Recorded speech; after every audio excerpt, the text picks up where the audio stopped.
Good morning. Today is National Read a Book Day, and today on Friday instead of doing my usual poetry reading, I'm going to read a book for my son and daughter Ezra and Azuri, and their classes 3E and 4M. And then I'm going to bring this book into school, and you can each keep it in your classes for a little while and have a look at it, because it probably makes a lot more sense when you can open it up and read it. Okay, but in the meantime, I'm going to read you the story. So, Punctuation Takes a Vacation, and it is written by Pulver and illustrated by Lynn, Rowe, Reed. Here we go. Day after day, the punctuation marks showed up in Mr. Wright's classroom.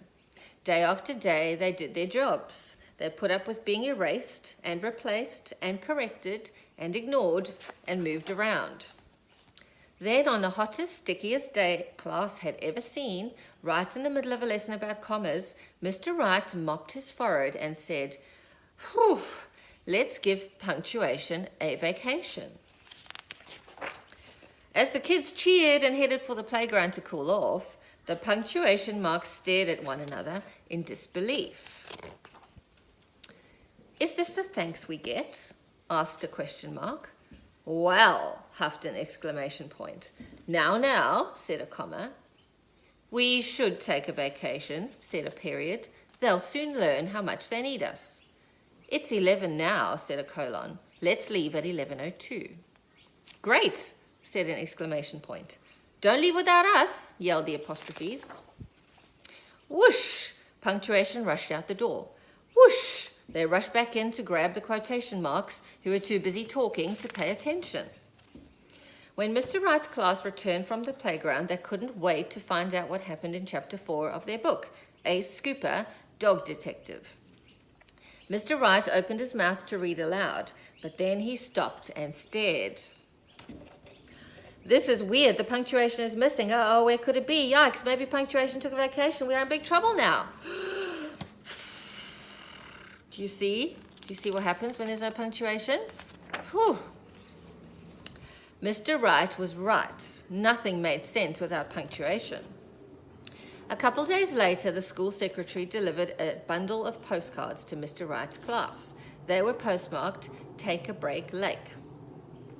And I'll read a few of them to you, and you can guess which punctuation mark it is. "Do you miss us? How much? Why couldn't we take a vacation sooner? Guess who?" Who do you think that is? Do you think it could be a question mark? "We flop, we plop, we stop, we stay put in our lounge chairs. We are happy thinking our complete thoughts. Thoughtfully yours." Sentence stoppers.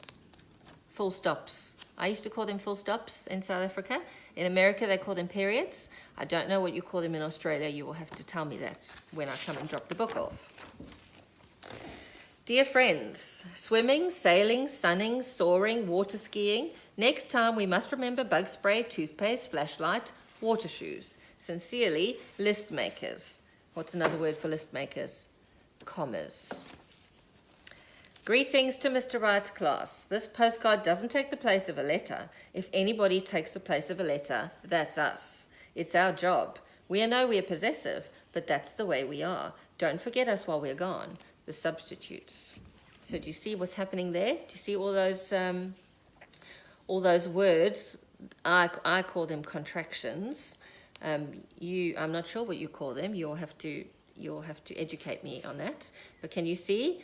So this postcard doesn't take the place of a letter. So doesn't, that's two words that are joined together, does not, and the apostrophe is called a substitute or the contraction, and so does not becomes doesn't, and that's us. So that plus is becomes that's.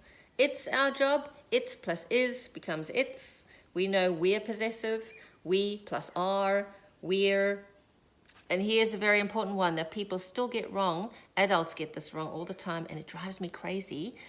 Your, meaning it belongs to you, and then you plus are becomes your. It's very important to learn that one. Okay, and then the next one is a big hello from Vacation Paradise. Where the water is as clear as a well-punctuated sentence. We talk all day, we talk all night. Too busy talking to write anymore. The yakety yaks. And what do you think those are? Those are called quotation marks. And you put quotation marks at the beginning and the end of a sentence when someone is speaking. And sometimes, if you're a cheeky boy or girl like Azuri and Ezra, you do this.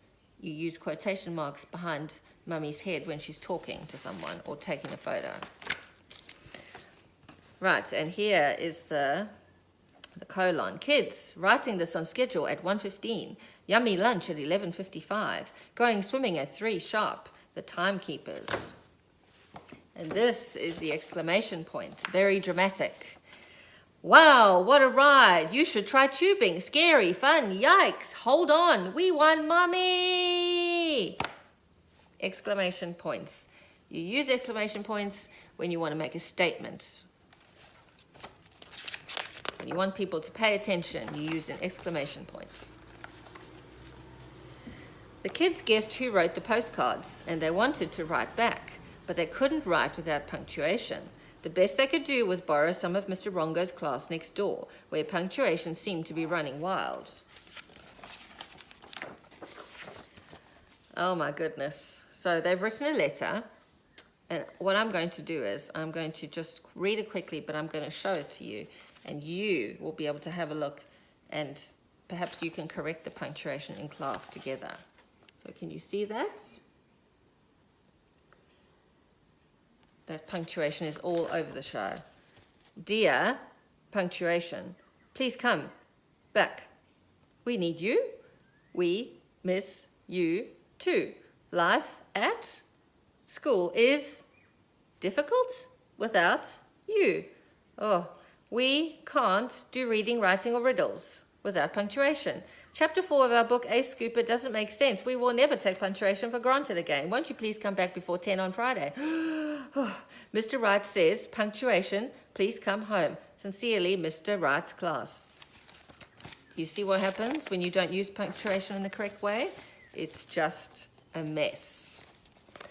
So the punctuation marks returned to Mr. Wright's classroom to do the jobs that only they could do. Mr. Rongo's unruly punctuation scrambled back to their own classroom. Commas, periods, exclamation points, question marks, colons, apostrophes, quotation marks, take your places, 10 a.m., time to study us. And that is the end of the book. And then at the end of the book, at the very back, it has all of the punctuation rules. And I am going to bring it into class and leave it, like I said, I'll leave it in the class for you to all read and have a look through. But I hope you enjoyed that story, and I hope that it helps you understand punctuation a little better. And I hope that you understand now that punctuation is very, very important for reading and writing. Okay, so happy National Reader Book Day, and happy Friday. And I hope you all have a lovely day at school and a lovely weekend. Okay, it was lovely reading to you, and I hope to read again soon. Bye.